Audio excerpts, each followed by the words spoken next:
Jovens empreendedores que vão ajudar você a criar e fazer crescer o seu negócio, levar você a outro nível e te ajudando a se desenvolver. Então é isso, prepare-se para pensar fora da box.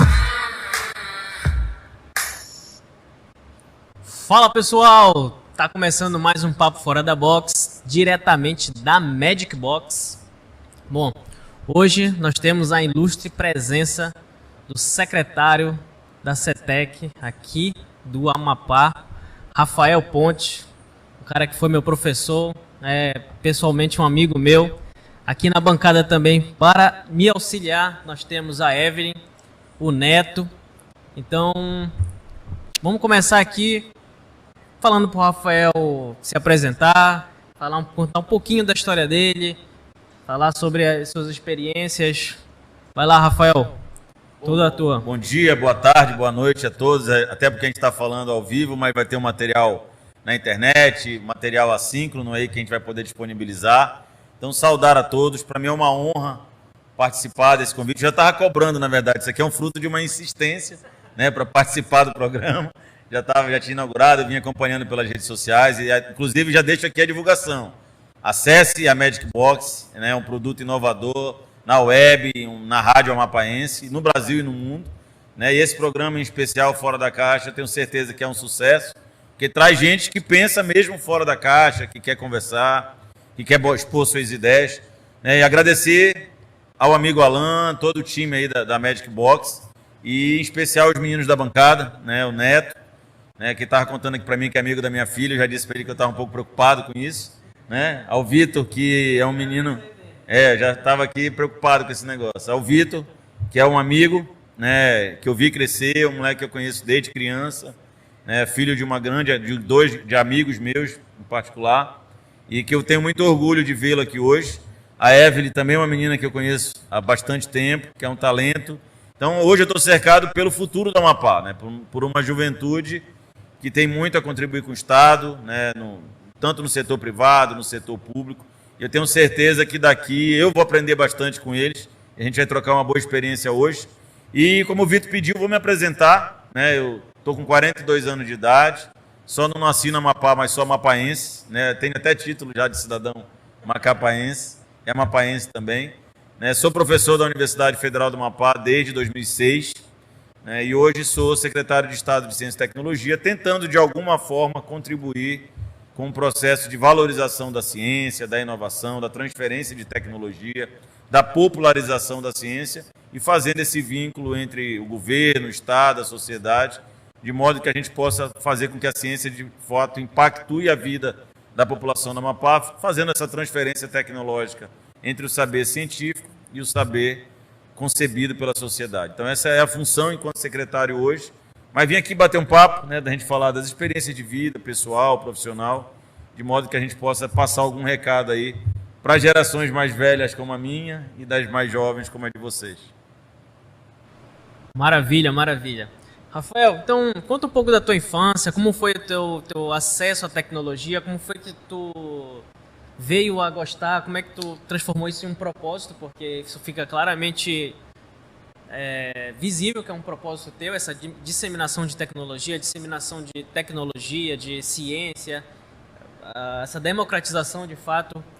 De onde surgiu essa chama, esse propósito? Vitor, eu sou da geração analógica ainda, né? Vocês são da geração digital. Então eu ainda mandei carta social, né? Eu lembro, eu brinco muito disso, assim, experiência desse lado analógico ainda. Quando eu ia de férias visitar a família em Fortaleza, Belo Horizonte, sempre eu voltava meio apaixonado por alguém lá que ficava lá. Aí chegava aqui e queria mandar uma mensagem para ela. Na época eu pagava uma carta, escrevia uma carta, pagava nos Correios, carta social, 1 centavo, né? E mandava. Percebam que é uma das coisas que é legal a gente conversar com a geração atual, que não tem essa dimensão, né? A gente mandava uma carta, demorava 30 dias para chegar. Então, a noção de tempo, espaço, né, de contato era completamente diferente. Eu estava conversando com um colega ontem, talvez o Alan seja o único aqui que lembre, quando a gente queria algumas localidades do país, a gente ligava para um telefone público. E aí você ligava, alguém atendia em algum lugar, vinha alguém e atendia o telefone público. Aí você dizia, ô, é do município tal, o cara dizia, é. Ah, a dona Maria tá aí? Tá. Aí, peraí que eu vou chamar a dona Maria. Aí, como era caro o telefone público, era de ficha, você dizia, ó, então eu vou desligar e ligo daqui a 5 minutos. Aí a dona Maria ficava lá esperando e você ligava de novo. Oi, mãe, tal. Então, essa era uma realidade de uma geração que é de pouco tempo atrás, é a minha geração.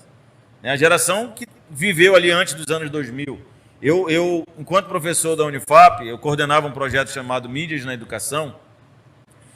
E eu não vou fugir da tua pergunta, só que eu preciso te dar exemplos disso, né? Porque vocês são totalmente digitais.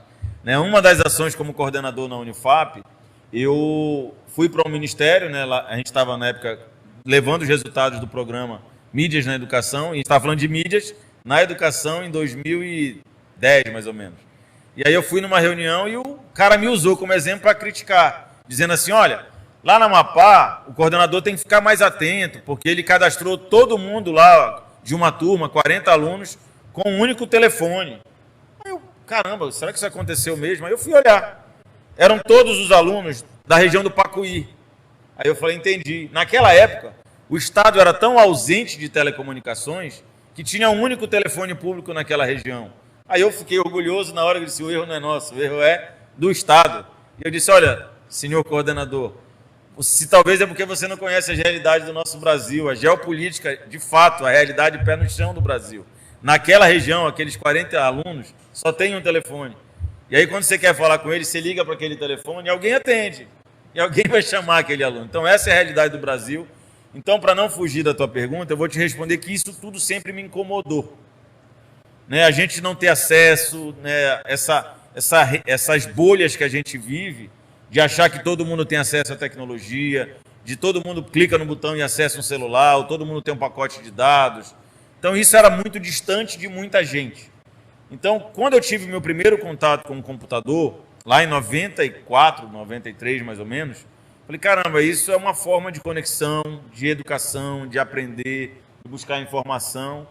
Bacana. E aí eu sempre tive vontade de trabalhar, eu gostava muito de aviação, então os meus estudos sempre me levavam para fazer uma faculdade na área da aviação. Eu passei na Marinha Mercante, no Ceaba, com 16 anos ali, e queria ter feito a EPICAR, só que na época o governo fechou, eu não pude fazer, passei para a Marinha Mercante, mas não cursei. Aí eu fui fazer o ITA, fiz o Unicamp, peguei TAC em algumas, passei na Federal em algumas na época, e a minha mãe faleceu, eu estava com 17 anos. Né? Então, foi uma pancada na vida também pessoal, mas foi uma pancada que o Papai do Céu me abençoou para eu administrar isso de um outro jeito. Eu falei, porra, minha mãe era um dos meus maiores exemplos de vida, uma mulher guerreira, fantástica. Quando falam de mulheres empreendedoras, mulheres empoderadas, mulheres com força, eu falo de uma mãe que morreu muito jovem, com 46 anos, deixou 2 filhos, mas que deixou um legado de gana por deixar história, por marcar a vida das pessoas, por impactar pessoas, e ela é uma grande referência de vida para mim. Então, toda essa vontade meu, esse propósito de impactar a vida das pessoas, eu escolhi a pauta ciência, tecnologia e inovação para fazer esse legado, tem muito da minha mãe, que era uma pessoa que impactava e foi muito jovem, tem muito do meu pai, que em casa era meio que os dois opostos. Assim. A minha mãe era energia pura, intensidade, gana, falava alto, aí meu pai aquele equilíbrio sempre. Eu ainda estou tentando chegar no equilíbrio dele, né? Eu tenho muita energia dela, estou tentando chegar no equilíbrio dele, mas vem muito dessa história familiar. Graças a Deus eu sempre fui criado, tive tudo, né? E a gente brinca com a palavra privilegiado. Eu sempre fui um cara que, graças a Deus, tive boa educação, tinha comida em casa, tinha material para estudar, tinha conforto, tinha amor. Né? Tive sempre muito meu pai presente, minha mãe presente, embora tenha ido muito cedo. Mas eu acho que essa vontade de hoje de impactar a vida das pessoas tem muito dessa base. Né? Dessa base educacional, dessa base familiar e desses propósitos que eu fui sempre olhando para as pessoas que eu admirava. Né? Tem muita gente que passou na minha vida, fez muita coisa boa, né, que me deu o exemplo, que me ensinou. Muita gente também que eu olhava e dizia, opa, não quero ser você quando crescer. Então tem um pouco de tudo isso e talvez essa tenha sido a minha construção de história de vida. Muito bom. Basicamente o cara já nasceu à frente do tempo dele, né? Então já nasceu um pouco a cabeça à frente, já conseguiu enxergar esses de fato que eram problemas, vamos colocar assim, que muitas pessoas não enxergavam como problemas, mas era algo comum. O Neto quer falar uma coisinha? Pode falar, Neto. Pegando o gancho desses problemas, né, que a gente tinha no período analógico, eu vou te perguntar sobre os problemas do período digital. Eu estava assistindo ontem aquele documentário da Netflix, que é o Dilema das Redes, que tem todo aquele problema da comunicação dos dados pessoais das pessoas, que são vazados, que hoje, na verdade, somos produtos das redes sociais. E como que tu vê assim, esse problema? Tu acha que é realmente um problema ou tu acha que é uma forma melhor de engajar o cliente? Porque se tu for... A gente vai ser exposto à propaganda o tempo todo, na TV e etc. Tu acha que é realmente um problema ou é uma forma mais eficaz de comunicação? Eu vou voltar ainda para a história do momento. Eu acho que a nossa geração, a forma de enxergar o que era produto e o que se quer vender era outra. Uhum. Quando eu falo de refrigerante, a minha geração lembra da Coca-Cola. E o que estava no comercial da Coca-Cola era a Coca-Cola. O produto era a Coca-Cola. Quem está no comercial da Coca-Cola hoje? As pessoas que consomem a Coca-Cola. É verdade. Então, a lógica de enxergar o que é produto mudou. E aí a tecnologia tem esse efeito. Porque na hora que você... O que faltava na minha geração analógica? Faltava ferramental para promover essa troca de conhecimento, para entender o que o consumidor queria. Faltava esse instrumental. Aí você começa a falar de IoT, internet das coisas, você começa a falar de inteligência artificial, você começa a falar de um outro mundo tecnológico que ele começa a buscar esse conhecimento, transformar esse conhecimento em informação. Na nossa época era mais difícil fazer isso, no momento analógico, no ambiente analógico. Então hoje, o que eu acho que o que mudou é que a gente usa essa tecnologia para promover conhecimento, para construir conhecimento. E aí, meu irmão, o que fazer com esse conhecimento é outra história. O ser humano ele é brilhante por causa disso. Uma geração analógica foi até a Lua, construir um foguete. O que a gente vai fazer com essa geração digital é surreal. O limite é o universo, é Marte, é o que o Elon Musk está fazendo, é o que o Bill Gates idealiza para a vida dele. Então, assim, o mundo é outro.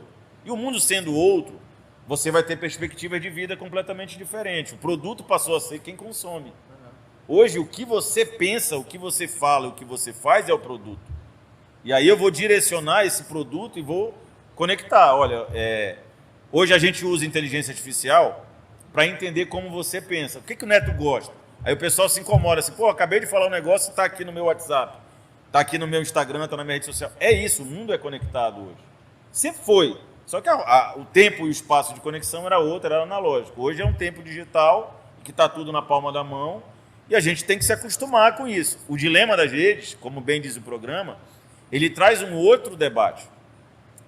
É o quanto você quer que isso esteja exposto.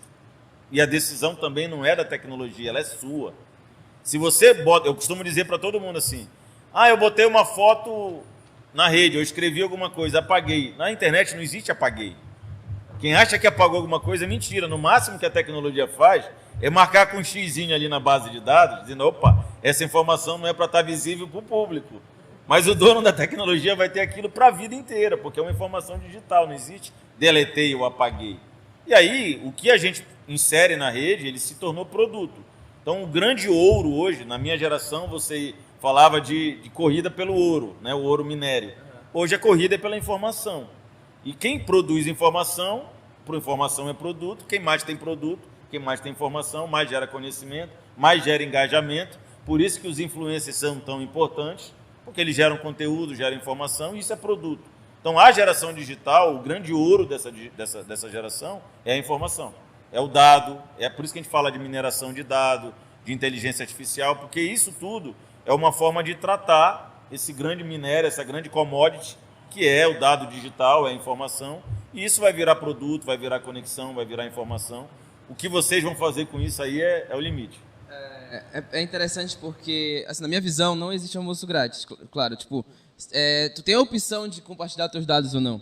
Então, quando tu abre a tua conta no WhatsApp, no Facebook, eles perguntam se tu aceita os termos e condições e termos, né? Então, tu escolhe fazer aquilo. E aí, a minha pergunta é se é realmente um problema como eu falei, tu ter esses dados expostos, porque é uma coisa que tu tem, que tu aceita aquela condição.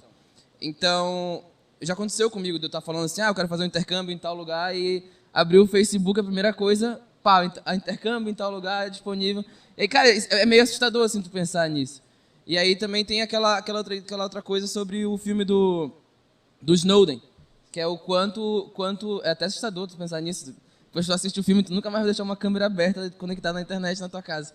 Mas é um pouco assustador pensar em como a tecnologia afeta nossas vidas hoje em dia. Como tu falou, tudo conectado. Tem um outro que talvez tu não tenha assistido ainda, que é o das Alexias, né? Daquelas... Eu esqueci o nome agora. Dos assistentes pessoais, né? É o que ele acaba dominando a vida do cara. Então, hoje, por que isso está muito em pauta? Eu também tenho feito esse debate. Porque essa geração, embora ela tenha nascido no momento digital, a gente não se acostumou ainda. A nossa cabeça ainda é um pouco analógica. A gente acha que quer privacidade. Por exemplo, você está falando assim, as empresas, por ordem de lei, por ordem social, elas passaram a botar ali um comunicado. Olha, se você não quiser... Mas, cara, não existe. Está na rede. Alguém tem domínio daquilo. Quanto tá? à questão da criptografia, por exemplo, o WhatsApp, criptografia ponta a ponta. Mas isso é verdade? Não.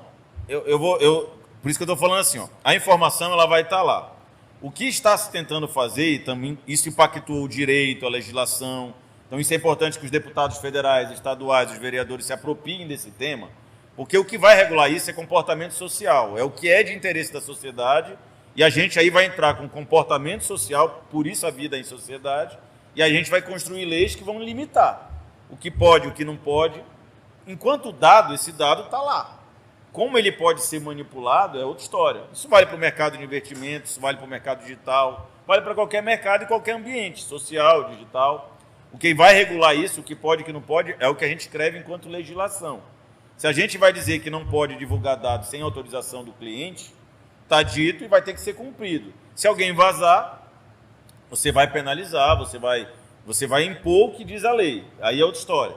Mas, como você bem colocou, quem determina o que pode e o que não pode é o cliente. Se eu não quero que algo que eu fale, que eu escreva, que eu publique e tal, vaze, o que eu tenho que fazer? Não colocar na rede. Simples assim. Coloquei na rede, o Snowden é um exemplo. Ele é um cara, um jornalista, que conseguiu quebrar uma série de barreiras e ter acesso à informação. Está divulgando o que ninguém queria que fosse divulgado. A legislação permite, não permite, autoriza. A Lava Jato expôs um monte de coisa que numa geração analógica nunca vazaria. Numa geração digital ela está ali exposto, o dado está ali. Se a Polícia Federal, se algum órgão de controle, se um processo de investigação vai acessar, as nossas legislações vão deliberar. Eu ainda parto do que você colocou muito com categoria. Você não quer que uma informação esteja a acesso do público? Não torne essa informação digital. Pronto. Esse é o melhor caminho. Aí o debate é outro. Né? Mas os assistentes hoje, a inteligência artificial, ela está tão presente na vida da gente que, de fato, o que está retratado ali naquelas séries é a realidade. Os nossos celulares e os nossos equipamentos eletrônicos são hubs de conexão para todo mundo. Eles não são só nossos. Ele é um ponto de conexão nessa grande rede digital que é o mundo hoje. Então, na hora que a tua câmera está disponível, o teu áudio está disponível, você faz parte da rede. O que talvez a gente comece a discutir na humanidade, eu estava falando isso com meu pai, inclusive, essa semana, é essa busca de algumas pessoas que já está acontecendo de se desconectar. Porque você tem hoje uma dependência, eu acho que o Messi fez uma postagem sobre isso um dia desse, e bateu não sei quantos milhões de seguidores, e ele foi para a rede dizer o contrário. Galera, vamos desconectar. Vamos aprender a viver sem esse negócio também, porque isso não pode virar o único ambiente, né? A gente não pode viver dependente somente disso. A gente acabou vivendo muito mais o mundo digital e muito menos o mundo analógico ou real, não sei, o nome que a gente queira dar. Dá para equilibrar as duas coisas. Aí eu acho que é um outro debate. Né? Eu acho que é um outro debate que a geração de vocês vai ter que entender como é que isso vai funcionar. Né? A gente debateu por muito tempo na minha geração analógica a industrialização, o uso de veículos, né? Um monte de coisa que o ambiente digital é a pauta da vez. O que a gente vai fazer com as redes sociais? Quanto de dependência que a gente tem disso hoje? Todo mundo aqui vai comer alguma coisa. Quando vai comer, qual é a primeira coisa que faz? Não, bate foto e... Ei, tô comendo. O cara vai malhar, malhou, faz o quê? Tá pago. Acabou a bateria do celular, o que acontece? Parece que ele morre junto com o celular. Tô off. E morre mesmo, o cara fica doidinho. Liga, entra em pânico. Então, assim, como é que a gente vai tratar isso é outro debate. Eu acho que dá outros fora da box aí pra gente conversar. Algo muito interessante sobre isso também, a respeito dos termos de uso, né? Principalmente de aplicativo hoje, ou você aceita, ou você não usa. Então não tem como, eu não quero que meus dados sejam coletados, mas também ele não te dá acesso ao aplicativo. Então cabe muito no... Isso entra em conjunto com o que ele falou, que é tipo, ou você aceita que os seus dados vão estar na rede, ou não usa. Entendeu? Tipo, não tem a opção de, eu quero usar e não quero que meus dados estejam expostos a certa pessoa. E a gente pode brincar, eu vejo assim, o pessoal dizendo, caramba, eu assisti ao filme dos Jetsons, que não é da geração de vocês, né, que falava de consulta online, de trabalho online, de um monte de coisa, que a gente dizia, isso não vai acontecer com a gente. Vai, e já aconteceu. E a pandemia, tem um cara que eu sempre cito ele, gosto muito dele, que é o Silvio Meira, professor lá da Federal de Pernambuco, que iniciou um processo de discussão da tecnologia no Brasil, com o espaço digital ali, o Porto Digital de Recife, e tem influenciado várias empresas no Brasil e no mundo. O Silvio diz assim, o que a pandemia fez com o Brasil em especial foi desmascarar uma lentidão que a gente vinha fazendo com o processo de integração com as tecnologias, na educação, na saúde. O brasileiro, ele adora a tecnologia, mas parece que ele tem uma dificuldade de usar a tecnologia como serviço. O mundo inteiro já falava de telemedicina, de marcação de consulta online. Eu não estou falando nem só do ambiente público, não, no privado também. Isso em que época? Em que época? Que época o quê? Que já se falava em telemedicina. Desde a década de 90. Vou dar um exemplo aqui real que eu vivi na pele, tá? Em 1996, eu chego em Belo Horizonte para estudar. E aí, a PUC, eu fiz PUC Minas, a PUC já vinha testando, olha, 1996, eu acho que você nem era nascido ainda. 1996. Pronto, você tinha um ano de vida, né? A gente vai ficando velho e vai até esquecendo dessas coisas. Então, em 96, quando eu chego na PUC para estudar, a PUC já estava testando, era o início da internet, a RNP estava trazendo internet para algumas universidades para o Brasil, estavam discutindo protocolo de internet, aquele negócio todo. E a RNP estava testando com a UFMG e a PUC ali no ambiente Minas. Minas é grande referência. O Nívio Ziviani, que eram os caras autores dos livros de algoritmos, essas coisas todas, foram os caras que eu estudei e eram professores da UFMG. Então, esses caras estavam testando alguns protocolos em 96, que na hora que a gente informasse alguma informação ali numa ferramenta web, essa informação ia chegar no celular. Então, era formação de texto, né? Não era WhatsApp nem nada. O protocolo era um protocolo de SMS. Então, escrevia num protocolo web, um HTTP, e isso se transformava num protocolo SMS. Então, é envio de mensagem do protocolo HTTP para o protocolo SMS. E a gente estava testando isso em 96. Então, em 97, a PUC bota o primeiro sistema acadêmico dela no ar. E eu lembro até hoje, a primeira matrícula que a gente fez, papel, e aí os professores, a gente começou a fazer matrícula no sistema da universidade. Ali sentava no computador, não era web ainda, mas sentava no computador e fazia, na rede. E aí eu lembro que nesse primeiro semestre de 97, os professores passaram a lançar nota no sistema, e a nota chegava no nosso celular. Cara, era uma revolução, 97. Beleza, o Rafael eu estava com 20 anos, 19, sou de 79, estava com 18 anos, né? Quando eu chego como professor da Unifap em 2006, tu fez a pergunta do tempo das coisas, né? Ou seja, 10 anos depois, né? Eu chego na Unifap como professor já em 2006. Primeira coisa que a coordenação me dá é uma folha de papel para eu lançar nota e frequência. Então assim, eu lá na PUC, eu já estava recebendo nota, 10 anos antes, eu já estava recebendo nota no meu celular. A Unifap, que é a maior universidade do estado do Amapá, está me dando uma folha de papel para lançar nota e frequência. Então assim, esse debate de tempo tem um delay local, né? O Amapá, de fato, ele não tinha uma estrutura de internet que chegasse no estado, você não tinha... Primeiro backbone de internet do Amapá é 2006, 2007, com um provedor privado local ali, não sei nem se eu posso falar aqui no programa, não vou fazer esse jabá não, mas eu vou dizer que 2 provedores locais implantaram um backbone de rádio, né, trazendo internet por rádio ainda, por onda de rádio, em 2006, 2007, então foi o primeiro boom assim que a gente falou, opa, dá para fazer um download de um arquivo melhor, dá para assistir um streaming. 2006, né? Porque até 2006 o nosso acesso à internet ele era muito caro. A gente só tinha acesso satelital. Então a Unifap, por exemplo, que era a maior universidade do estado, né, que tinha na época 4.000 alunos, a Unifap tinha 10 computadores, tinha um link de rádio, de satélite, que custava R$10.000 um mega. Então era um negócio assim de outro mundo. Então, quando a gente começa a comparar tempo, espaço, né, geração, de falar de tecnologia, é outro. E esse tempo de vocês, hoje assim, o amapaense fala de problema de internet hoje. É porque ele não viveu nos anos 2000. Né? E hoje está tudo bacana. E eu sempre, quando alguém fala de problema de internet, a minha pergunta é assim, para que tu usa a internet? Né? O que a gente faz com a internet hoje? A gente faz streaming, né?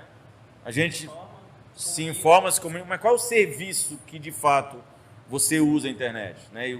Se você fala que hoje a pandemia, voltando para a pergunta do Vitor, a pandemia acelerou esse processo, porque o amapaense, a gente tinha loja virtual aqui antes da pandemia? Não, ninguém comprava nada digital aqui, a gente só comprava de fora. E aquele virou meme dizer que o frete só não é gratuito para o Amapá, né? Então, assim, o que a pandemia promoveu no estado do Amapá, eu acho que foi essa aceleração, essa percepção de que sem usar a internet para prestar serviço, você vai continuar atrasado. Então, a gente viu as grandes empresas começarem, principalmente do varejo, começar a vender online, mesmo que seja por WhatsApp. Você viu as grandes clínicas começar a fazer esse atendimento, pelo menos marcação de consulta online. As escolas começaram a se organizar para trazer pelo menos o ensino híbrido para a sua realidade. Então, eu acho que a pandemia, claro, a gente está falando aqui de uma pandemia que a gente sofre a cada dia com muitas mortes, são mais de 400 pessoas que já morreram no Brasil, tem um processo de negação da ciência terrível, mas se a gente olhar para essa oportunidade de um momento tão tenebroso para a humanidade como esse, a gente pode perceber que a tecnologia se posiciona assim como uma oportunidade e ela trouxe revelou que a gente precisava avançar, tem material humano para isso, muita amapaense sabia fazer, precisava ser contratado, ser posto em prova, e hoje mudou. Eu acho que a gente mostrou que tem internet disponível, que a gente sabe fazer e vender esse serviço, e tem gente querendo consumir, que é o principal. Não à toa vocês estão colocando um produto inédito no mercado amapaense. É uma rádio totalmente na web, né, que traz um bate-papo diferente, com uma tecnologia maravilhosa, eu estou encantado de estar aqui, e talvez isso... Web rádio, web TV.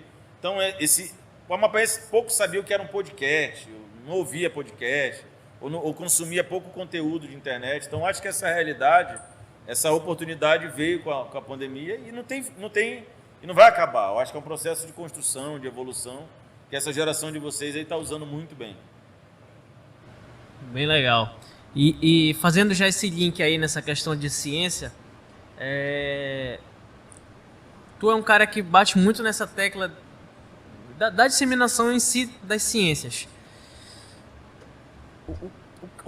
Quais são os problemas que podem ser, digamos, que ficam escancarados, que crescem com a desinformação, com essa descrença da ciência?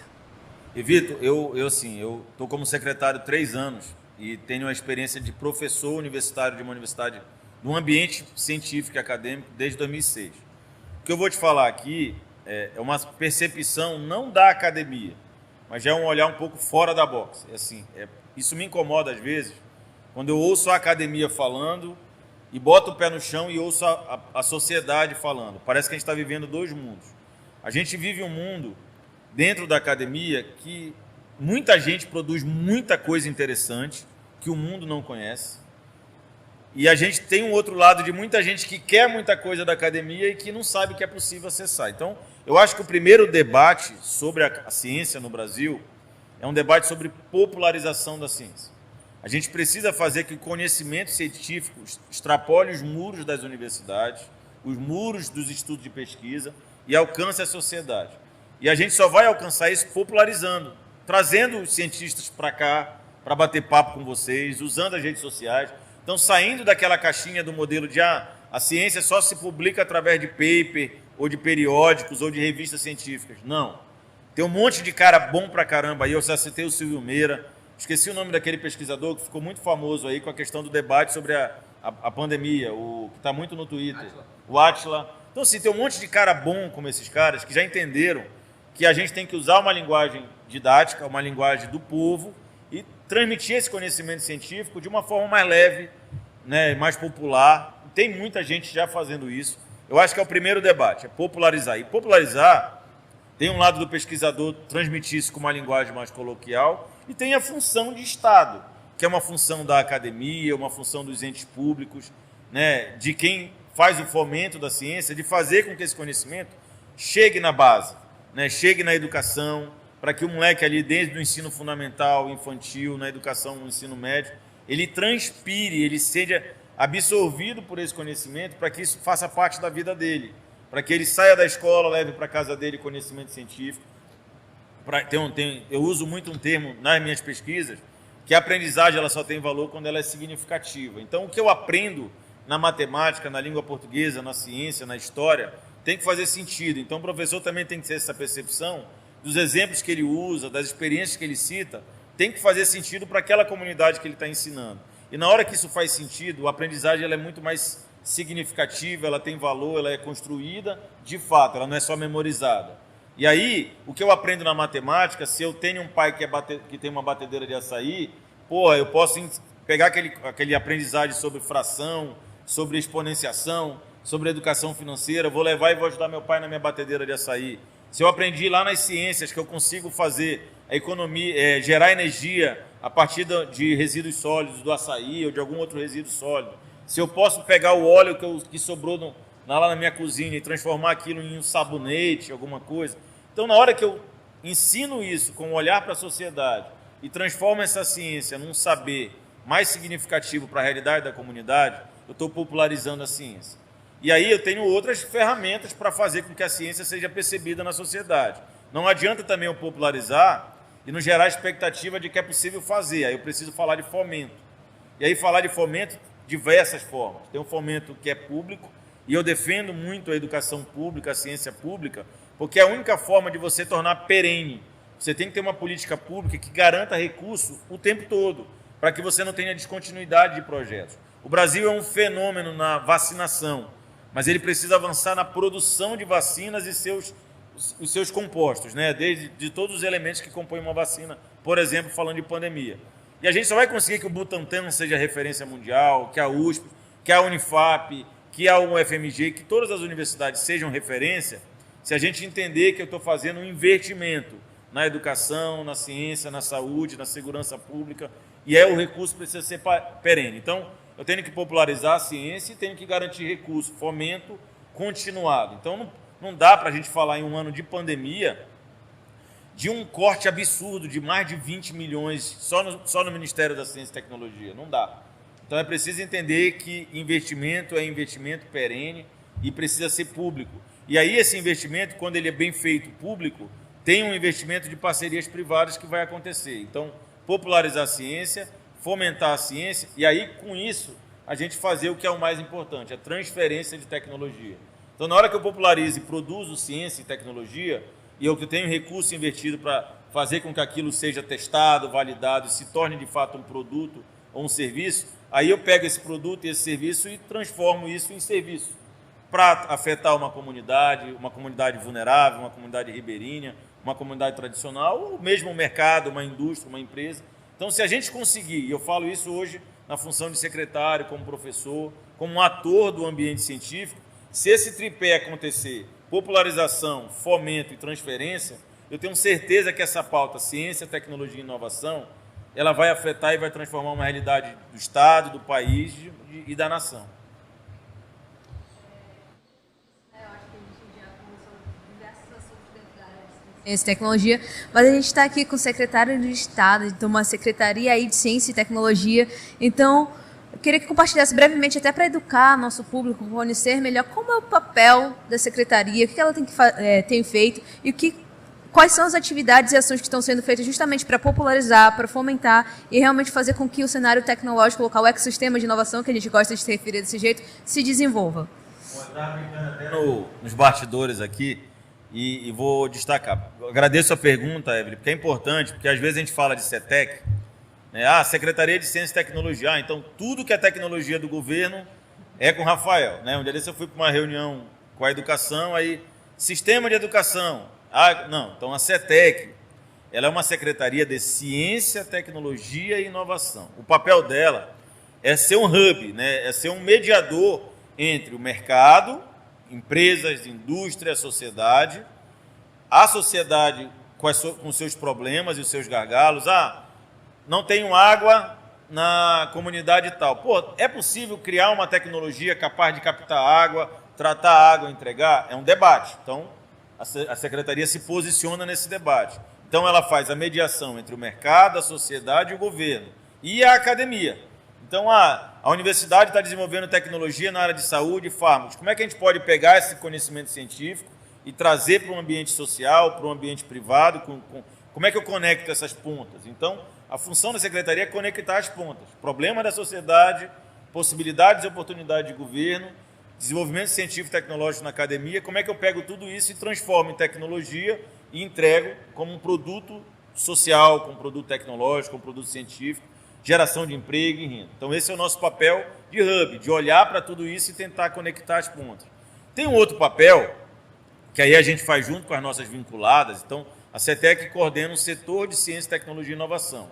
E tem como instituições públicas vinculadas a ela a Universidade do Estado do Amapá, que é o EAP, tem o IEPA, que é o Instituto de Pesquisa do Estado do Amapá, e a FAPEAP, que é a instituição, que é a fundação que promove o fomento, o apoio à pesquisa e à ciência no Amapá. Então, esse papel de fomentar também é nosso através da fundação, quando a gente discute no orçamento público editais, recursos que alcancem a população. Então, toda vez que eu brinco, a gente estava brincando aqui nos bastidores, quando alguém liga para mim, Rafael, eu estou com uma ideia brilhante assim, ou eu tenho um projeto fantástico que vai mudar a realidade do Amapá, de Macapá, eu falo, bacana, escreve essa tua ideia num papel e quando tiver um edital aberto, no estado, no município, no Brasil, submete. Então, a forma, e aí é um exercício de cultura, e eu agradeço o espaço, que a gente precisa estimular também. Tá? Então, o papel do governo, ele é um papel de fomento.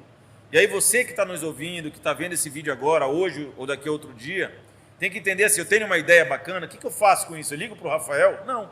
Você escreve, faz um canvas, vai buscar uma mentoria no Sebrae, no Senai, escreve a tua ideia e fica atento no site da FAPEAP, no site do Sebrae, no site da CETEC, no site das universidades do Estado, para dizer, vai sair um edital legal, vou me inscrever. Ano passado saiu o Centelha, o Centelha trouxe quase R$1 milhão para o Estado em recursos para fazer mentoria de empresas, para pegar uma ideia e transformar em um negócio, um produto, um serviço, entregando recurso não reembolsável. Então, cada ideia recebeu quase R$55 mil, mais 12 bolsas que foram mentoradas por uma fundação pela FAPEAP, pela CETEC, mais uma fundação contratada. Então, eles foram preparados para produzir o seu produto em um negócio, uma ideia em um produto e um negócio. E aí, para nossa alegria, muitas ideias boas já estão ganhando escala nacional, escala mundial. Então, a CETEC serve para isso, para ser um hub de fomento, de conexão entre as instituições, a sociedade e o governo. E a gente agora está inovando com a entrega de um espaço, um espaço de incubação, que a gente vai disponibilizar para a sociedade um espaço de incubação, e a gente tem chamado de incubação maker, que é um produto novo também, é uma ideia nova, da gente lançar, que vai chamar Ocatec. Então, tem também essa referência a trabalho de comunidade, de integração, de cooperação. Então, é um espaço novo, a gente está dando até um spoiler aqui, viu? Que vai inaugurar. Então, é um espaço de integração que vai oportunizar de forma gratuita a sociedade. Você que tem aí uma empresa, tem uma ideia, poxa, eu quero um espaço onde porque em casa eu não tenho internet, não tenho computador, não tenho ar-condicionado, eu queria receber um cliente para conversar. Então, eu queria ter um espaço para eu desenvolver minhas ideias. Então, vem cá, a gente vai lançar um edital de incubação. Você que já tem uma pequena empresa digital e precisa de um espaço, então vai ter um espaço de incubação, vai ter um espaço para trocar experiência, onde você vai receber mentoria, ideias. Vai ter um espaço onde você que quer ser mentor, você que, estou vendo fora da box aqui, estou com uma ideia legal e eu queria transmitir essa ideia para a população de forma pro bono, gratuita. Beleza. Vai ter um edital de voluntário, que você vai poder ensinar educação financeira, que o Vitor é craque, vai ensinar ali uns canvas que a Evelyn é craque. Eu não sei no que o Neto ainda é craque, mas se ele quiser ser voluntário também, ele vai poder ir lá, levar a sua ideia, a sua aprendizagem, e vai ter um espaço maker, né, que a gente, numa parceria aí, o governo, o Ministério Público do Trabalho e outros parceiros, a gente colocou à disposição computadores, impressoras 3D, várias ferramentas, até para ser um espaço até de conhecimento. O cara vai lá, o que é uma impressora 3D, Rafael? Vem cá, vem entender o que é, vem imprimir um objeto 3D. Então é uma ideia bacana, que é uma função nossa, de Estado, entregar à população um espaço gratuito para que ela possa aprender, vai servir de popularização da ciência, vai servir de acesso à informação, de troca de experiência. Então, tenho certeza que, assim, eu fico feliz, queria estar fazendo muito mais. Às vezes o pessoal diz, mas o orçamento da CETEC é tão pequeno. E aí eu respondo assim, o orçamento da CETEC ele tem que ser pequeno mesmo. O orçamento grande, ele tem que ser das nossas vinculadas, da Fundação, do IEPA, da UEAP, é onde a coisa acontece de fato, é onde está a produção. O nosso orçamento da Secretaria é só de articulação, é o prêmio que a gente vai lançar no final do ano, o primeiro prêmio de inovação, ciência e tecnologia, é diária e passagem para alguma coisa eventual, mas é um orçamento muito enxuto. O grande orçamento financeiro, né, o dinheiro mesmo, ele tem que estar na UEAP, porque a gente tem a UEAP é talvez um dos grandes potenciais da Amapá, porque ela tem uma vocação. Ela entrega educação superior vocacionada para a realidade das potencialidades da Amapá. Ela tem engenharia de pesca, engenharia florestal, meio ambiente, música. Então ela tem uma série de cursos, um portfólio de cursos que trata a realidade do Amapá. Sem desmerecer o IFAP, a Unifap, que cumpre muito bem o seu papel no ensino superior. A Unifap é uma instituição consolidada de excelência, que é referência já mundial em alguns temas, como as ciências farmacêuticas, a engenharia elétrica, né, do qual, inclusive, vocês dois são formados. Né? Então, o IFAP vem cumprindo com excelência, capilaridade na educação técnica e superior, quase em todos os municípios do estado, entregando serviço, produto. Mas a Unifap também tem muito do investimento de ciência e tecnologia do estado consolidado na UEAP, né, posicionando o ensino superior público. A Fundação, e aí o debate político, mas a Fundação não está cumprindo o papel. Gente, nos últimos 4 anos foi mais de 7 milhões em editais dentro da Fundação, alcançando a saúde, a tecnologia da informação, o meio ambiente. Então tem muito edital à disposição e às vezes o que falta, né, é um espaço como esse de vocês aqui de mais divulgação do que está acontecendo na ciência e tecnologia.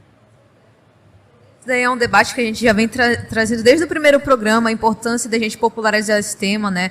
A gente fala assim como falou agora que a gente precisa democratizar a ciência, a gente precisa democratizar a tecnologia, o empreendedorismo, que são temas que ainda são muito elitizados, ainda estão numa bolha. Então, assim, além disso, a gente está falando aí, né, da secretaria, a gente falou aí da incubadora Maker, que vai lançar, a Alcatec. Então, isso me traz um debate muito sobre a importância dos ambientes de inovação aqui. E aí, falaram um pouquinho como é que o Amapá se encontra no cenário de inovação. Eu lembro que você mandou até uma pesquisa para a gente, para a equipe, né, falando do posicionamento do Amapá. E aí eu queria saber a tua visão em relação a isso e que de forma... quais são as políticas públicas ou quais são as medidas necessárias para que a gente evolua nesse índice de inovação no Estado? Talvez, às vezes, quando eu falo algumas coisas incomoda, mas eu vou continuar repetindo. É uma questão, primeiro, cultural. O Amapá precisa entender o que ele quer ser. A gente precisa entender, e vale para qualquer instituição, vale para o Estado enquanto ente público, vale para as empresas amapaenses. A gente precisa tomar uma decisão assim, eu quero ser referência em quê? Eu dizia isso muito dentro da Unifap. Toda grande universidade no mundo, ela é essa grande universidade, ela é referência porque em alguma coisa ela é a melhor. E não é vergonha nenhuma dizer, eu sou o melhor nisso, e prestigiar todo mundo. Mas eu tenho que ter uma âncora. E eu acho que isso falta culturalmente para a gente. Eu falava isso na Unifab sobre a relação do curso de ciências farmacêuticas, os caras são craques. E se a gente valorizá-los, eles vão puxar todo mundo. Isso trago agora para uma realidade de Estado. A Amapá é craque e tem um potencial enorme em biodiversidade. Então, quando eu olho para São Paulo e acho que vou competir com São Paulo, diz assim, a Secretaria de Ciência e Tecnologia de São Paulo ajudou a USP a fazer um respirador fantástico na pandemia. A gente tentou fazer aqui na Amapá.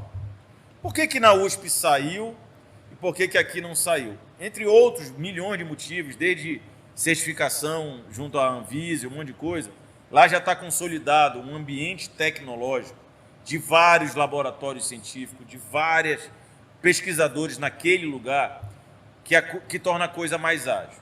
Então, eu costumo dizer assim, o que eu quero para o Amapá hoje é diferente do que eu quero para São Paulo, que também é diferente do que eu quero para Florianópolis, é diferente do que eu quero para Recife. Então, a gente tem que entender, o primeiro conceito é entender que inovação, ela está muito vinculada ao espaço que você está.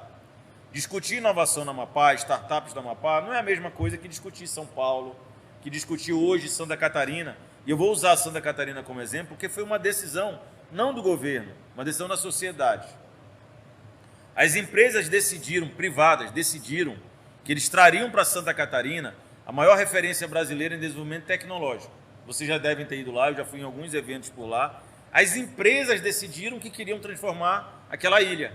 Porque como eles não conseguiam trazer para lá indústria e uma série de coisas que são físicas, né, que impactam o meio ambiente, e por lei não poderiam, disseram, então nós vamos trazer tecnologia. Então estão se tornando uma grande referência tecnológica no país. E para isso é uma decisão social. Não é só do governo ou só da prefeitura. Não, é uma decisão coletiva.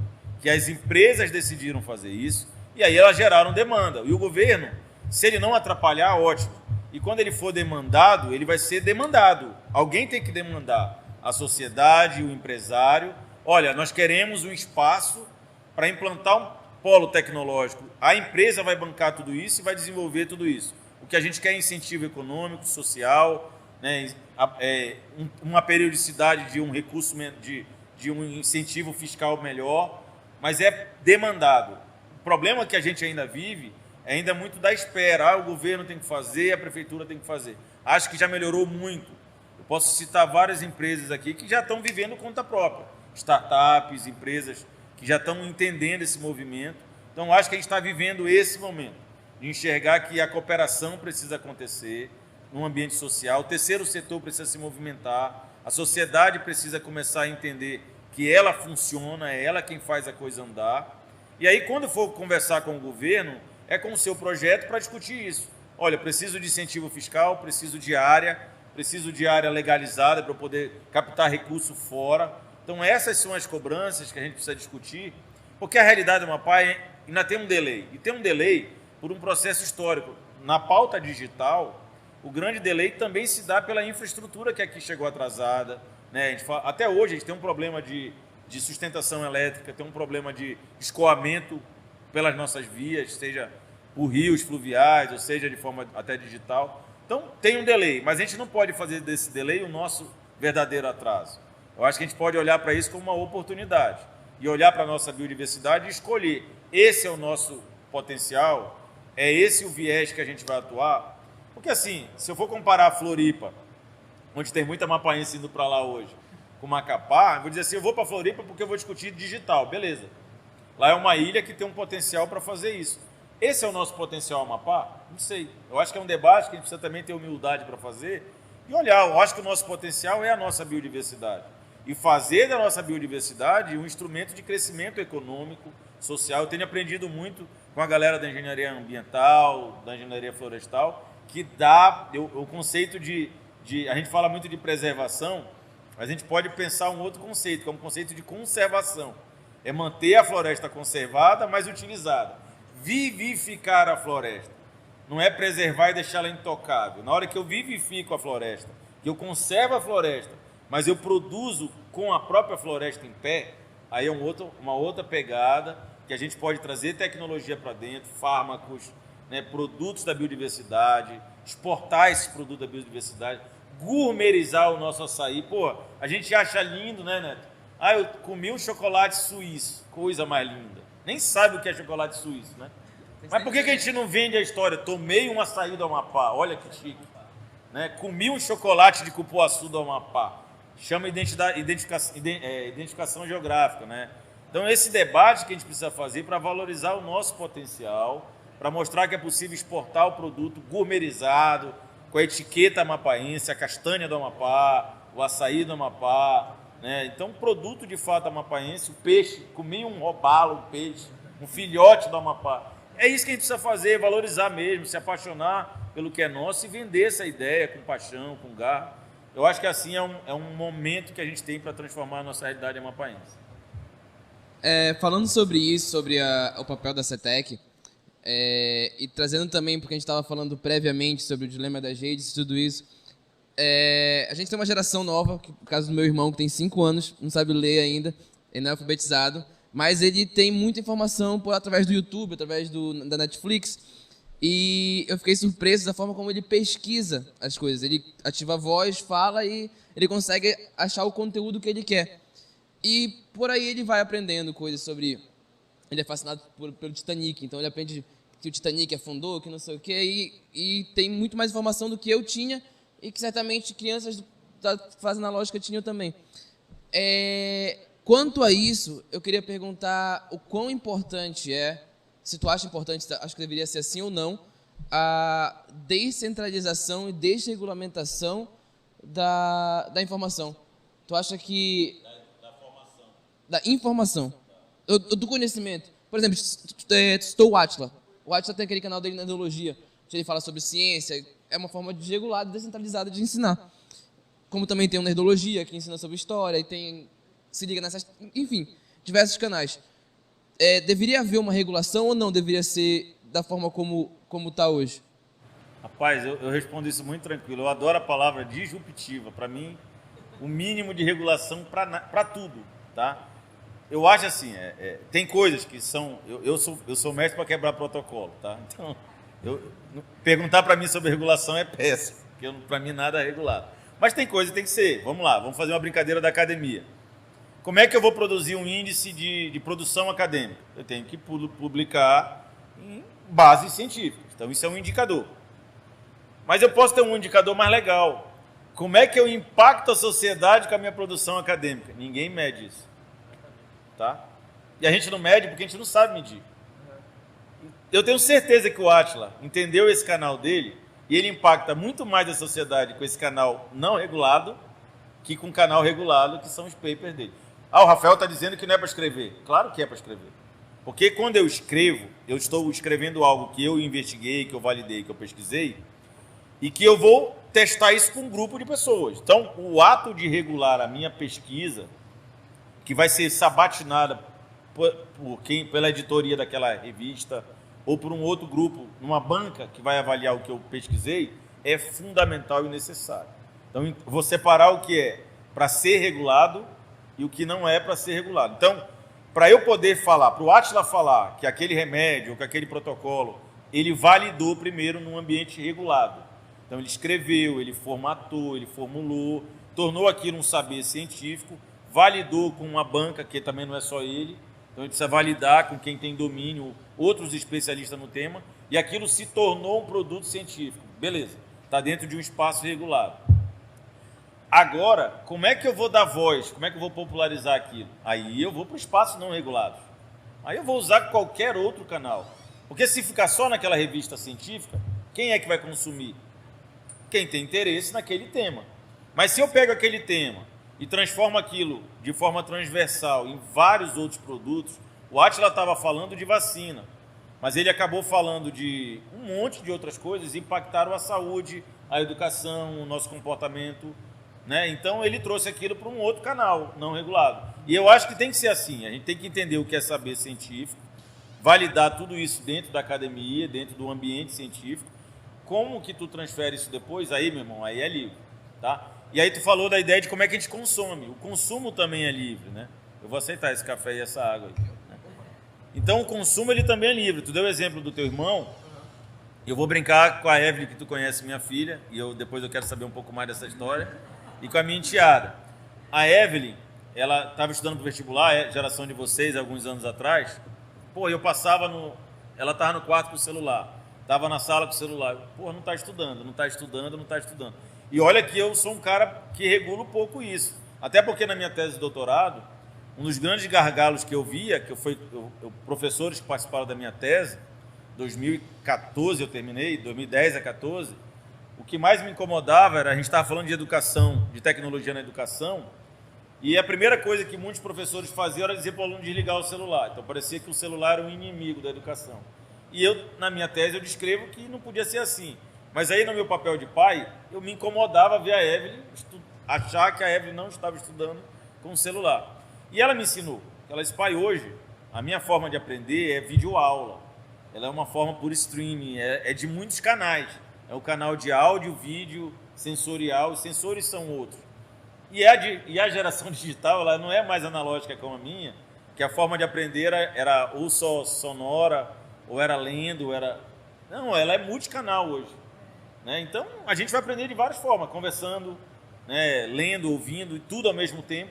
Então, é diferente. E como a gente consome, é não regulado. Não tem como regular isso. A gente pode até ir para um debate depois, o caso da menina da USP, né, que passou na USP, estuda homeschooling. É um debate. Ah, Rafael, tu é a favor? Não tenho formação ainda definida sobre isso, mas eu acho que é um debate. Eu acho que você pode combinar muito bem as duas coisas. O cara que quer aprender mesmo, a escola é um mediador, é um orientador, mas ele vai buscar isso, muita experiência fora. Eu acho sempre que faculdade, por exemplo, é fundamental, é importante sim, mas ela também não serve de nada se tu não tiver experiências. Então, o cara que faz universidade, ele tem que buscar estágio voluntário, ele tem que buscar trabalhos voluntários, experiência, para ele praticar, experimentar. Além de definir se é isso mesmo que ele quer, ele ter vivência na área dele. E como a gente vai buscar conhecimento, cara, é completamente diferente da minha geração. A minha enteada de 5 anos, eu não sabia, e estou falando coisa de 1 ano atrás, tem aquele botãozinho do vídeo do YouTube que tu projeta na televisão, né, quando tu tá assistindo no celular.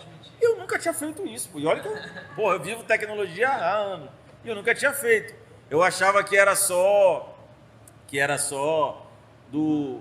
ver aqui, tá? Eu não sabia que dava para fazer a transmissão direta.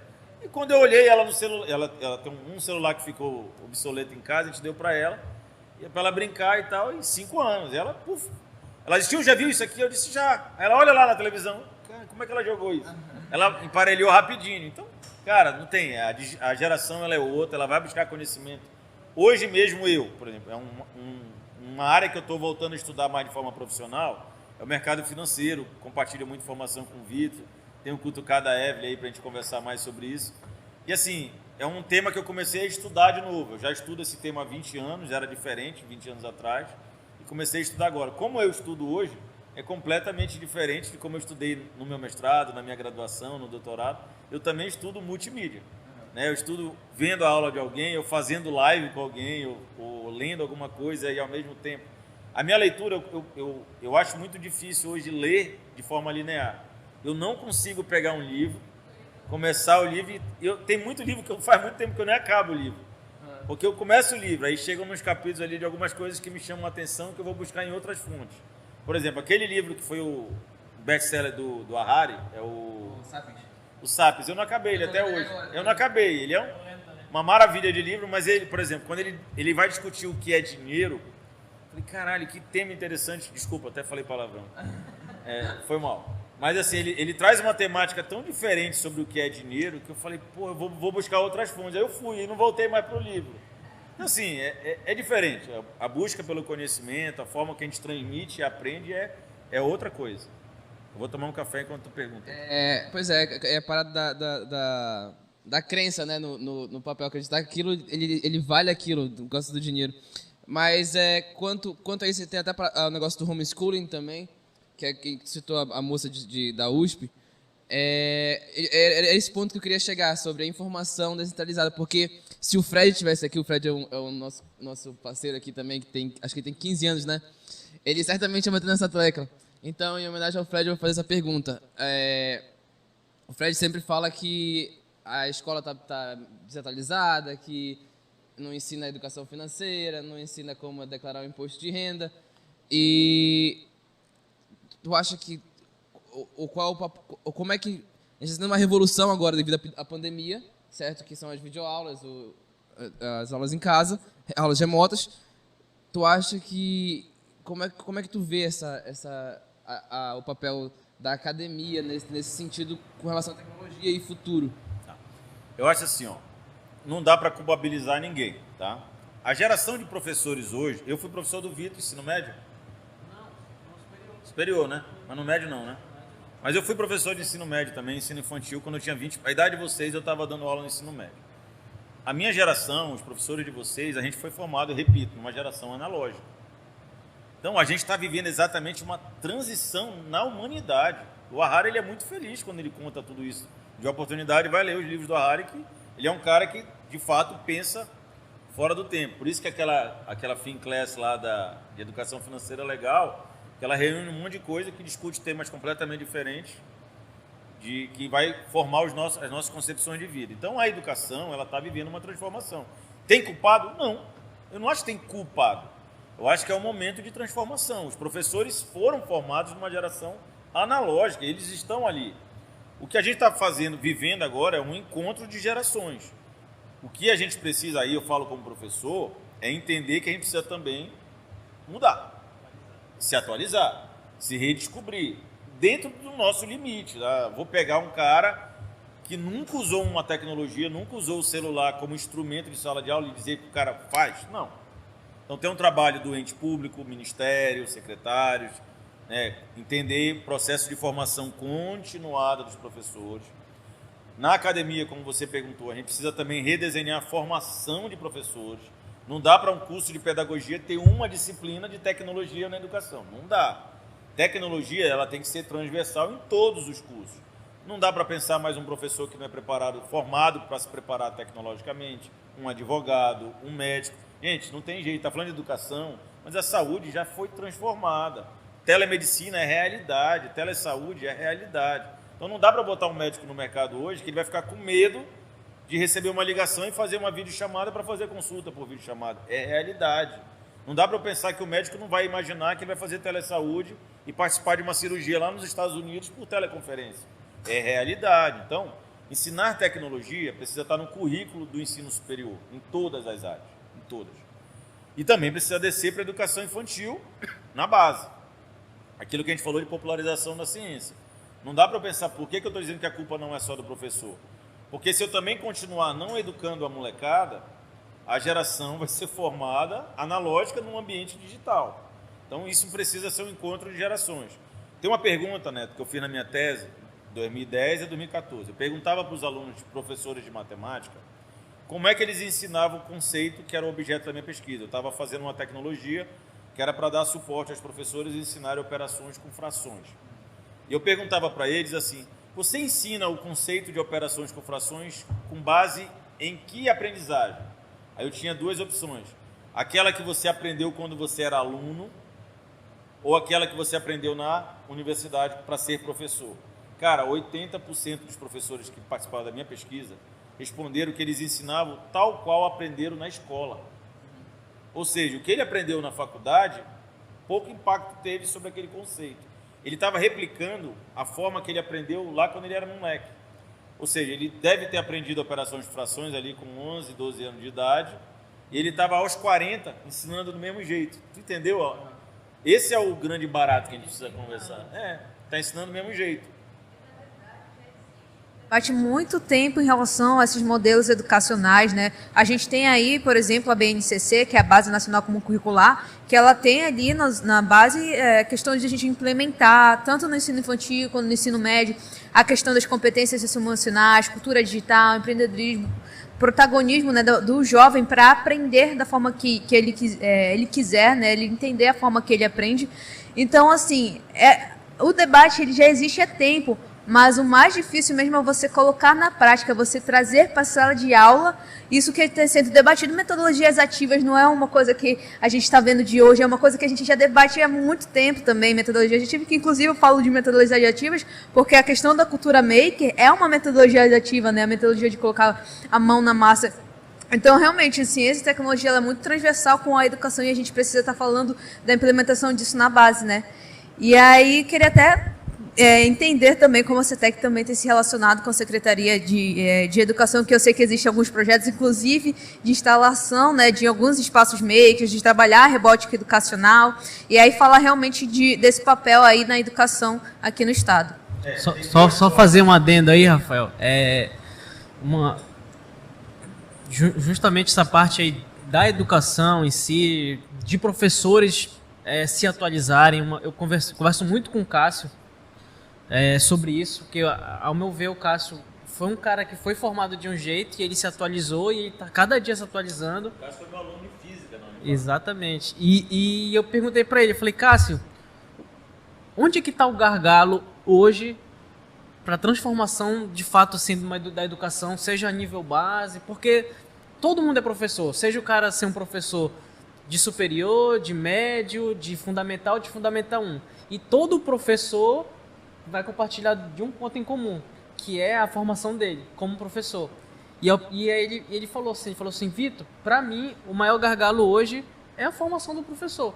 Ainda está sendo formado como um professor à moda antiga, a forma pedagógica, são poucos professores que são levados a de fato dar importância para a forma pedagógica e para um professor a pedagogia é mais importante. Se ele não souber ali como passar a formação, como passar o conhecimento, ele é apenas um cara com conhecimento, ele de fato, digamos, não é um professor, certo?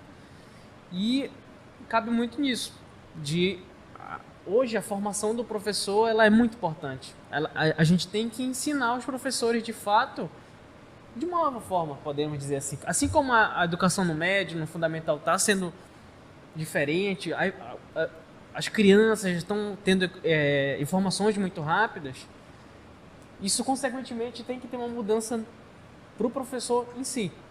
Vitor, eu vou fazer um mantra aqui, que eu peço socorro à geração de vocês. É uma decisão social.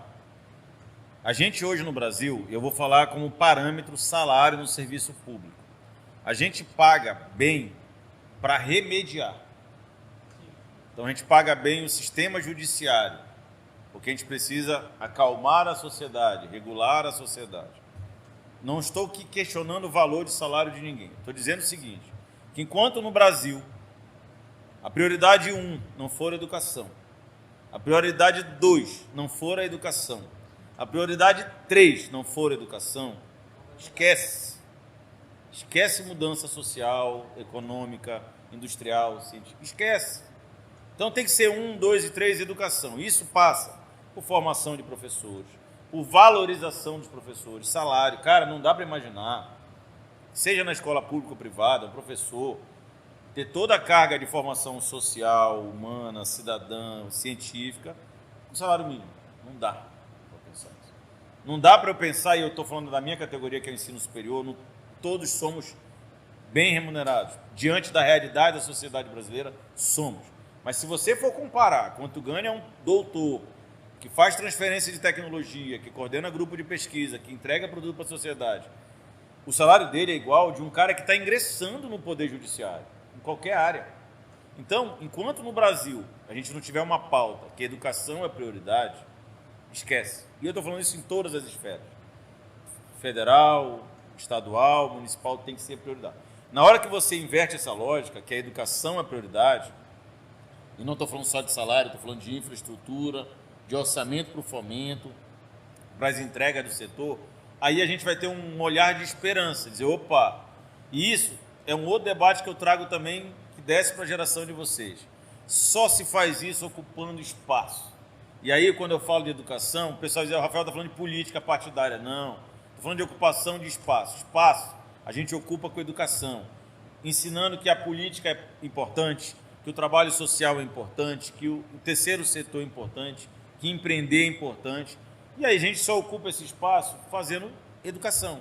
Né? Eu preciso ter deputado bem educado, com conhecimento, que defenda a pauta. Eu preciso ter vereador, preciso ter gestor público, preciso ter empresário, preciso ter gente nos institutos, nas ONGs, no terceiro setor, nas comunidades tradicionais, nas comunidades ribeirinhas. Então, se a gente não ocupar esses espaços, educando as pessoas e estratificando essa sociedade dos espaços de poder, não vai ter mudança. Quem é que vai brigar pela educação se não estiver ocupando espaço? Discutindo orçamento público, né, discutindo projeto, tem que ocupar espaço. E aí essa é a função que a gente tem que ocupar.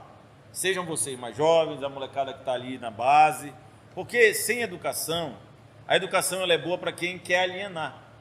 Tu perguntou agora há pouco para mim se isso tem que ser regulado. Claro que não tem.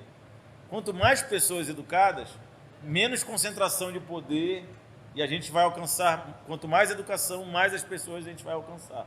Então, é uma pauta que eu defendo. Eu sei que não é um espaço para isso aqui, mas vamos discutir também política pública, né, espaço de poder, e a educação vai levar a isso. Não vou fugir da pergunta da Evelyn.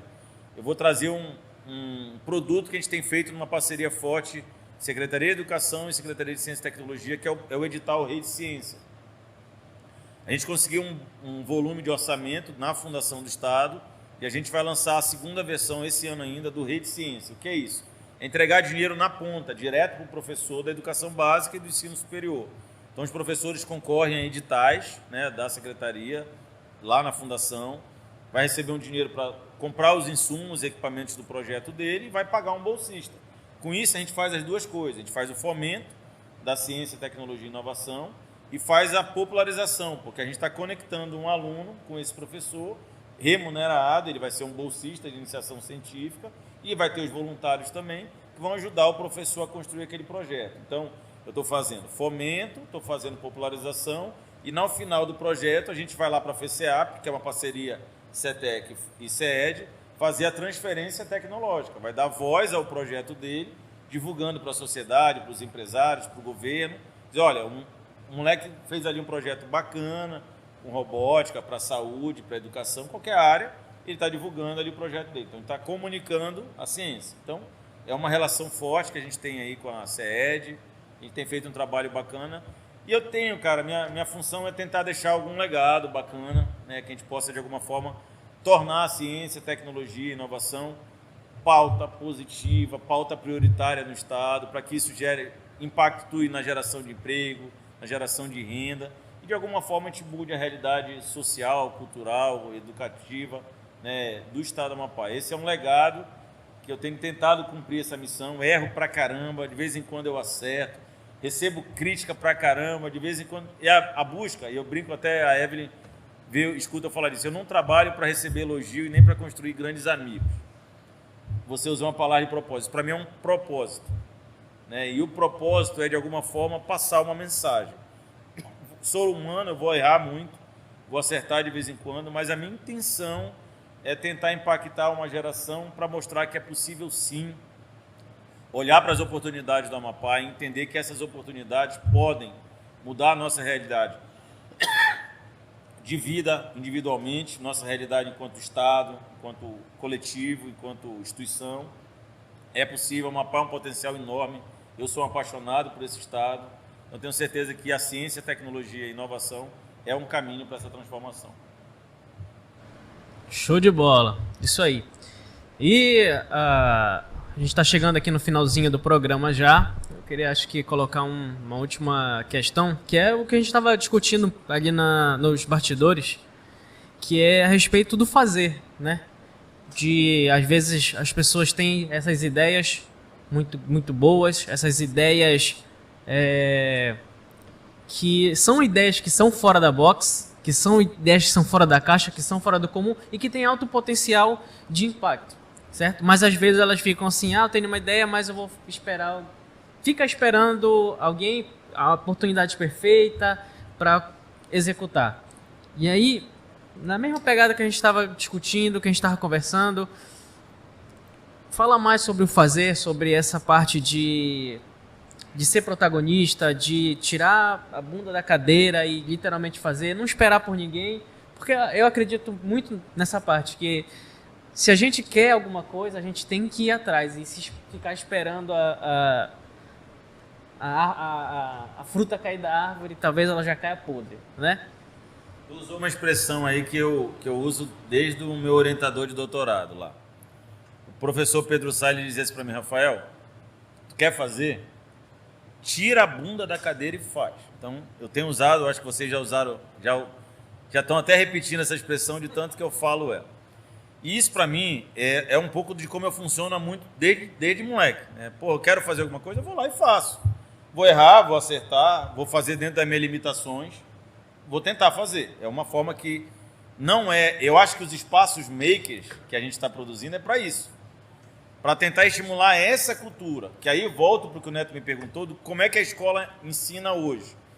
Eu tive a experiência de estudar técnicas agrícolas com Sacaca, professora Regina de Educação, Artes e Artes, tive aula de Educação Moral e Cívica. Foram temas que hoje, é um problema estudar isso na escola. Para mim foi legal porque me despertou algumas coisas. Criatividade, aguçou a minha busca, minha imaginação. Então, esse tira a bunda da cadeira e faz, ele é para isso, para dizer assim, é possível. Vai ser o perfeito? Acho que é o Lindomar que fala muito assim, como é que é a expressão? Melhor feito do que perfeito, não é isso? Feito melhor. Então é isso. Vou acertar, vai ser o melhor? Não, mas faz. Porque esse fazer vai te dar a oportunidade de aprender, testar, validar e fazer de novo. Vou dar 2 exemplos. E a ciência é isso, né? O pessoal, assim, me incomoda quando alguém fala assim, lá na Unifap ou nas universidades públicas o pessoal tem um debate sobre LGBT. A Unifap fez um fórum da Xuca e não sei o quê. Cara, eu trago para um outro debate. Vou dizer assim, a universidade ela é um laboratório vivo, social, do extrato da sociedade.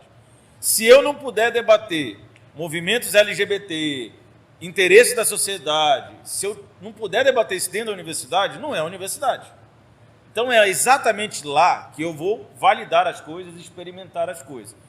Vai a sociedade como um todo vai gostar? Não, que bom que não vai, porque a universidade tem esse papel de diversidade. Por isso que ela é uma universidade, né? Então, eu também fico muito tranquilo. Eu lembro da história que eu estava no Suriname com a professora Supete, ex-reitora da Unifap. Quando a gente volta, o Reinaldo Azevedo estampou na capa da Veja. A Unifap lança um bate-papo sobre Siririca e Xuca, oficina sobre Siririca e Xuca. Aí eu cheguei, tinha mais de 4.000 mensagens no meu celular. Eu falei, meu Deus, o que é isso? E pior que ainda estava, pior ou melhor, sei lá, ainda estava assim, reitora e pró-reitor Rafael participam da mesa de abertura. Aí aquela chuva de entrevista que eu tinha que dar, porque eu estava participando e financiando um debate sobre Siririca e Xuca. Eu falei, por que não?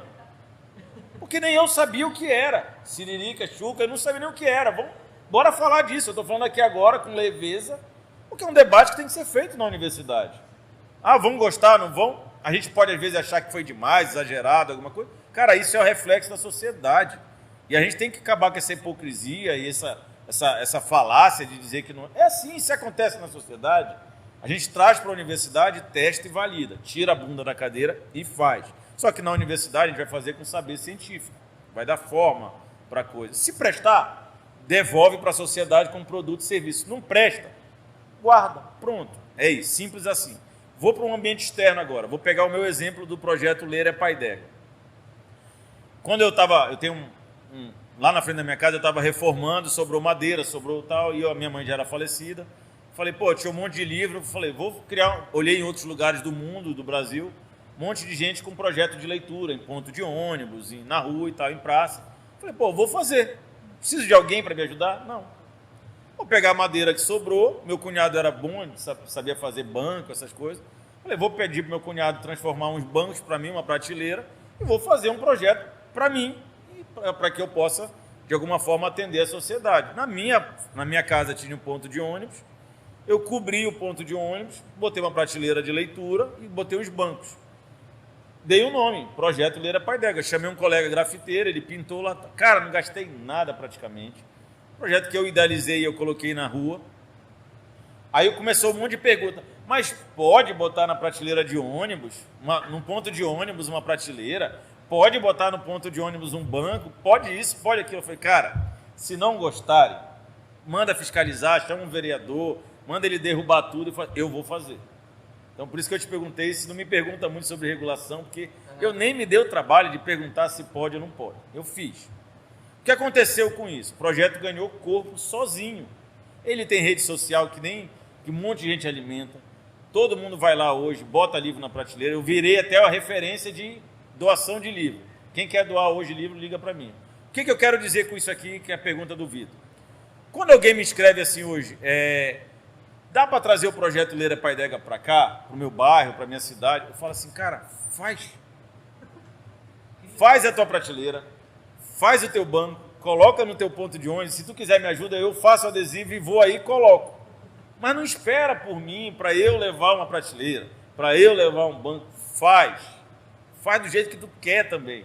O que eu quis fazer com o projeto Ler é Pai d'Égua foi mostrar que era possível.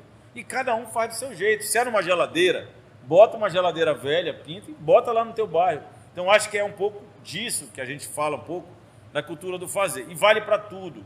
Quero montar uma empresa, tenho uma ideia Pai d'Égua. Vou pegar o gancho que a gente estava falando dos bastidores. Tenho uma ideia E pá, eu vou ligar para o Rafael, que é secretário, para o Rafael desenvolver para mim e financiar. Não. Faz assim, ó, escreve a tua ideia. Pô, e tem um monte de instituição pública que te ajuda a escrever ideia. Procura o Sebrae, vai lá, ó. Pô, o Sebrae tem curso gratuito, tem um monte de gente mentor, vai te ajudar a escrever uma ideia. Escrevi minha ideia, eu vou não liga para ninguém. Começa a ter o hábito, monta aí o teu hábito de pesquisar. Então vai no Google, liga para alguém para pesquisar e diz assim, existe edital para financiar ideias? Tem. A gente está trazendo para a FAP agora, que é a Agência de Fomento do Estado, o primeiro crédito de inovação do Amapá. O Amapá foi o 5º estado no Brasil a aderir a esse crédito. Então a FAP, a partir de semana que vem, vai colocar à disposição quase R$1 milhão para você que tem uma ideia, você que pensa em montar uma empresa, um negócio, e quer botar um produto, um serviço no ar, você vai lá e vai poder captar crédito. Até R$200 mil. Você vai apresentar um projeto e ele vai te liberar com carência, um custo muito baixo. Então, é um caminho. Há um outro caminho.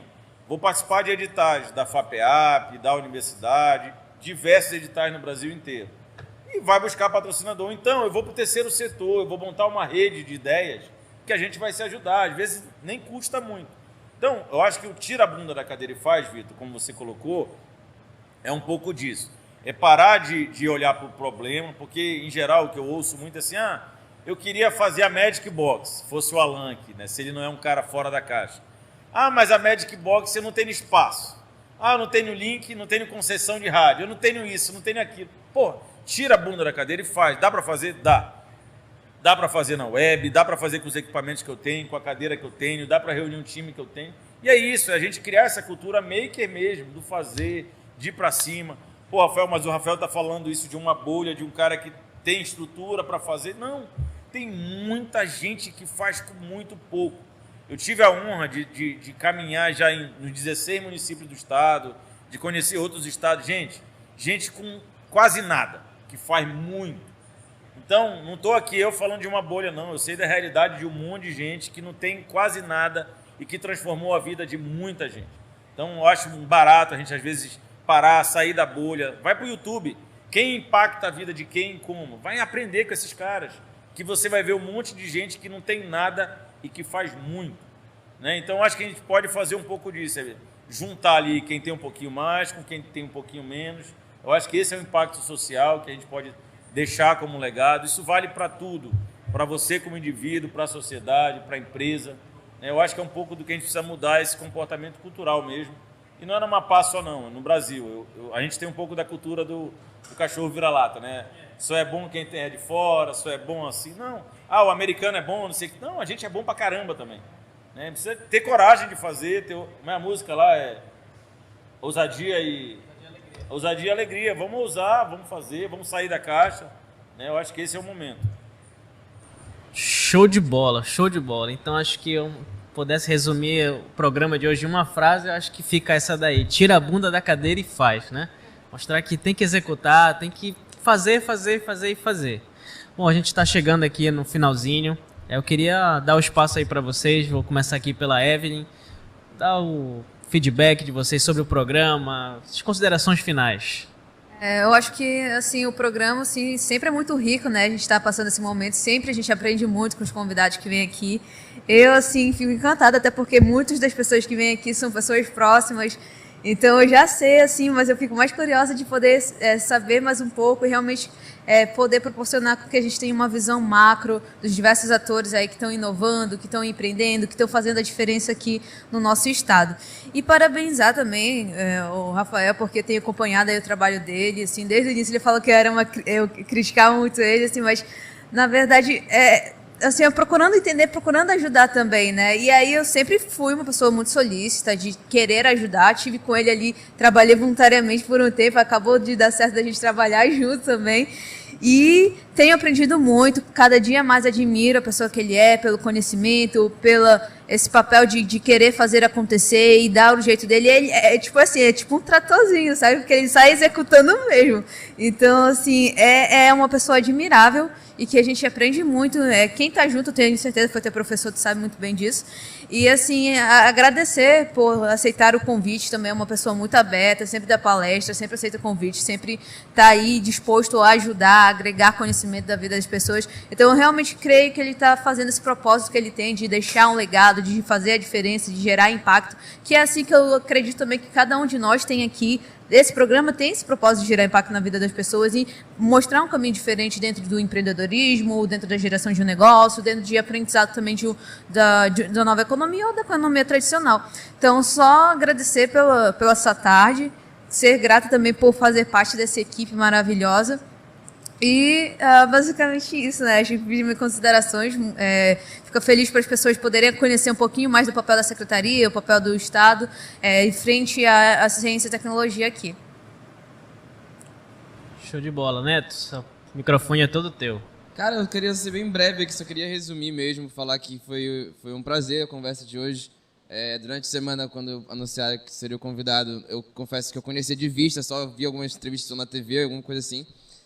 E os meninos sempre falaram muito bem de ti, e hoje eu entendo por quê. Dizer que tu ganhou mais um fã hoje, queria agradecer a tua presença e agradecer a audiência também. Basicamente é isso. Bom final de semana a todos e até semana que vem, galera. Eu acho que ele já tá puxando o saco, porque ele sabe que vai ter a conversa ali, rapaz. Abre o microfone, deixa eu só esclarecer uma coisa, eu sou amigo do Jean também, viu? Então é muito importante. O Jean é um cara das redes, eu já ia bater um papo com ele aqui para ficar monitorando a tua rede. Não, nem perigo. Brincadeira. E eu queria não só agradecer, Vitor, mas dizer assim, eu fico muito... Quando eu brinquei no início aqui, dizer, porra, eu estava enchendo o saco para eu ir lá também. Primeiro que o cenário tá maravilhoso. Quem não tá vendo aqui o outro lado, né? Porra, tá dentro do shopping, né? Olhando as pessoas passarem, a gente interage, é muito diferente. As pessoas olhando a gente falando, interagindo. Passou um monte de amigo aqui. Vocês não perceberam, mas tinha um cara batendo uma foto ali. O Sacadini foi meu professor, cara.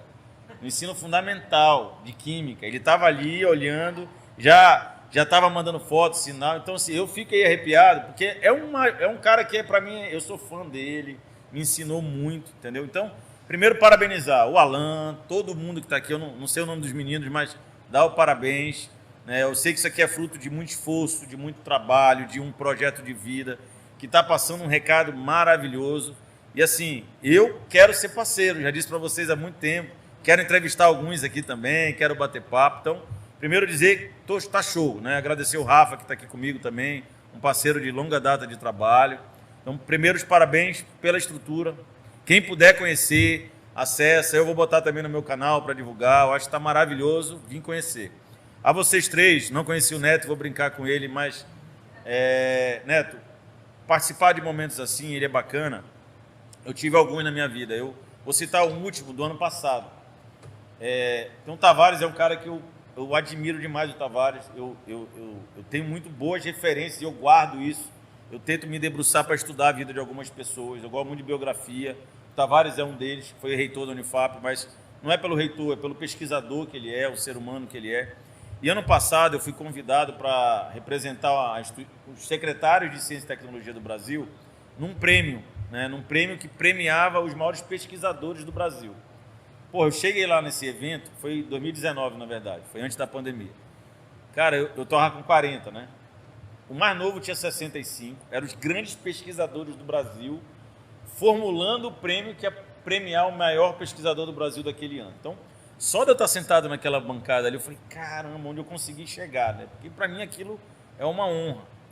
E aí eu ouvi os caras, conversar com os caras, e cada um de nós que compunha aquele conselho tinha que levar a indicação de um pesquisador. E eu não tive vergonha nenhuma. Eu disse assim, cara, eu vou escolher o pesquisador da Amazônia, do Amapá. E levei o nome do Tavares. Falei, pô, ninguém vai conhecer o Tavares. E de fato, ninguém conhecia o Tavares. Mas todos conheciam os produtos do Tavares científico, né?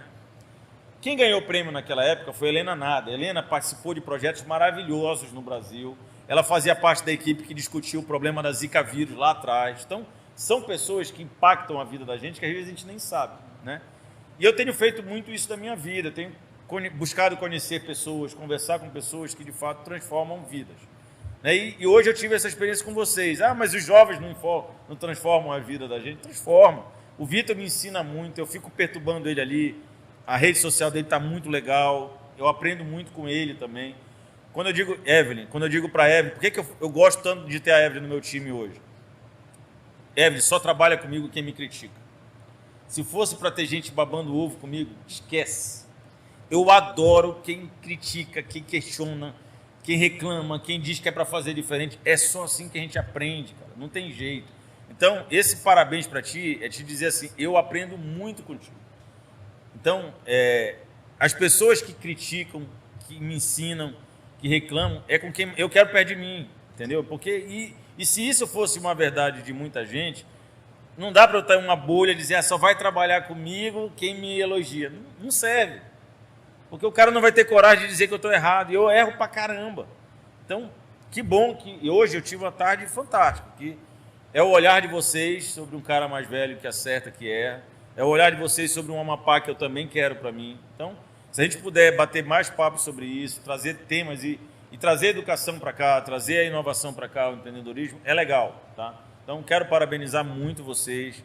O Alan é um cara da minha geração, né? Eu falo como um todo pela Magic Box, que de alguma forma ele sempre quis deixar o legado. E eu vou dizer uma coisa bacana, eu conversei com o ex-ministro da Ciência e Tecnologia, o Celso Panzera, e com o Peter, que ele é um consultor da área de inovação no Brasil, né? São dois coroas de mais de 70 anos ali com quem eu converso muito. E ambos disseram para mim assim, olha, tu quer aprender sobre o futuro, vai conversar com aqueles malucos que para a sociedade são malucos, mas com certeza tem muito para ensinar.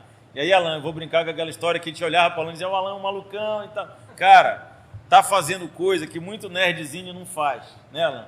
Então, são com essas pessoas que parece que são fora da caixa como um problema, é com quem a gente mais aprende, né? Então, acho que o nome do programa é fantástico por causa disso. Se eu tiver a honra de estar sendo considerado um fora da caixa, eu já estou feliz, né? Porque eu tenho muita dificuldade mesmo com caixa, eu não gosto de nada muito formatado, muito protocolo. Então, são com essas pessoas que eu tento aprender também e sempre que tenho a oportunidade de falar, eu cito os caras que, para mim, são caras fora da caixa. E não é só Bill Gates, Steve... Não, tem muita gente foda aqui na Amapá também, com quem a gente pode aprender. E eu espero que vocês tragam cada vez mais pessoas que possam passar essa mensagem do Amapá próspero, que tem um futuro brilhante aí, que vai impactar e com certeza, com a geração de vocês, a gente vai mudar a realidade desse estado. Obrigado e foi uma honra participar do programa.